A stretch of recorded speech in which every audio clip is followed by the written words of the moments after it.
Hi, I'm John Warren, and this is my name sign. So currently, I'm here just to give you some of the updates around the reports regarding the Stanley Cup riots that were held last June 15th of 2011. It's been a year since the Stanley Cup riots, and the Vancouver Police Department has conducted an investigation. Their current work has allowed them to investigate the riots. And now they have just submitted a report on some of their findings. The riots occurred June 15th of 2011. It was a Game 7 final match, and it was here on the streets of Vancouver, unfortunately, that Vancouver lost and the city erupted into a riot. As you can see on the cement, there's some black remnants left from last year's vehicle explosions during the riots. Various officials from City Hall to Vancouver Police Department, as well as other investigators, are currently doing a review of the Vancouver Police Department and looking at their performance during the Game 7 Stanley Cup final here in Vancouver.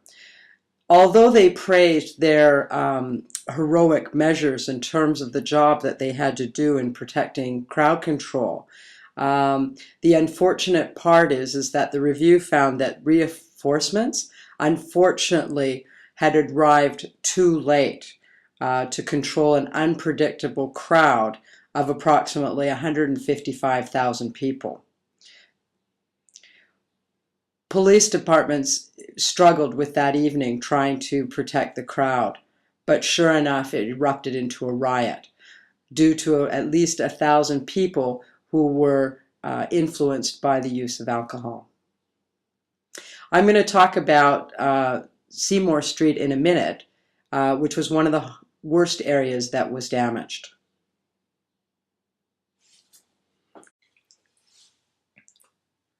So we're here now at Seymour Street, which was one of the heaviest hit during the Stanley Cup riot. Vehicles were burning, there was car explosions, windows were being broken, all kinds of events. People were in fights on this street. And during the Stanley Cup final of Game 7, where Vancouver lost, the number of police officers that were allocated to manage the city was 464. They had no idea that a crowd of 155,000 people would be coming to be on this street. So they called in reinforcements to support them in their endeavors. Police officers were lined up at every street corner trying to manage the crowd and move the crowd forward. Over 1,000 people were looting and rioting on throughout the streets, which made it quite difficult. As the reinforcements arrived, each block became more and more filled with police officers. Police officers had paddy wagons, they had dogs, they also had all of the surveillance monitored overhead by helicopter in order to give directions to those who were on land. And at the end, there was police officers that were on horseback that were instructed to go ahead and shoot off sound bombs as well as tear gas in order to move the crowds forward throughout Seymour Street. It was amazing to see as we were walking blindlessly throughout the streets. I'll never forget that. The Vancouver Police Department at that time also had solicited the crowds and to people out there that anybody who had any types of videotape, audio tape, through their cell phones or through cameras be submitted to the Vancouver Police Department so that those who perpetrated the law would be arrested and charged. And sure enough, 225 charges were laid amongst 85 rioters. So just to let you know, in terms of that riot, 464 actually grew to a number of 928 officers when the reinforcements arrived. So it almost doubled in order to facilitate riot control. Back in 1994, Vancouver had a riot with the Stanley Cup final when they were playing the New York Rangers. And at that time, there was only 200 officers who were appointed. In 2010, Vancouver hosted the Winter Olympics, where 7,500 police officers monitored the streets, and it was quite quiet. That's amazing. If you see directly behind me with the White Dome building, that's home to our own Vancouver Canucks, our own hockey team that plays throughout the NHL. The Vancouver Police Department, in conjunction with other agencies, has set up an investigation team into last year's Stanley Cup riots. Evidence was being collected by various people that provided videotapes, audio tapes, of that evening's events.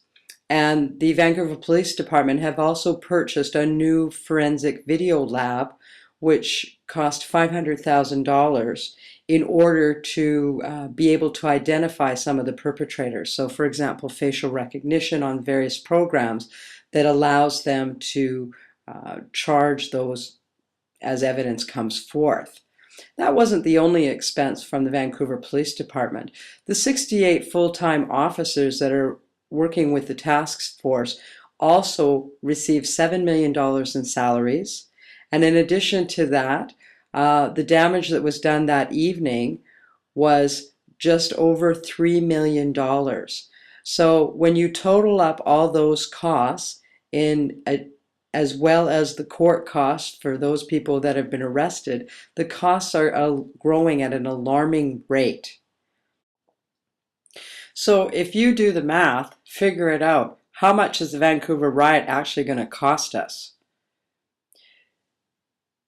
This investigation is the largest of its kind in Canadian history.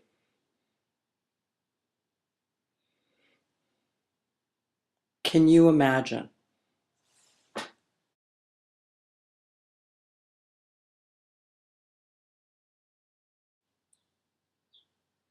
So I've been doing various vlogs, and I just wanted to ask you for your thoughts today in terms of the Stanley Cup riots that occurred.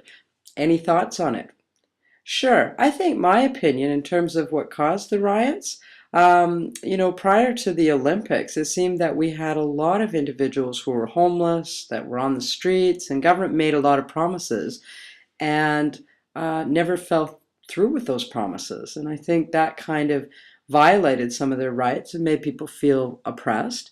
The economy also too after the Olympics made it difficult for people to have money.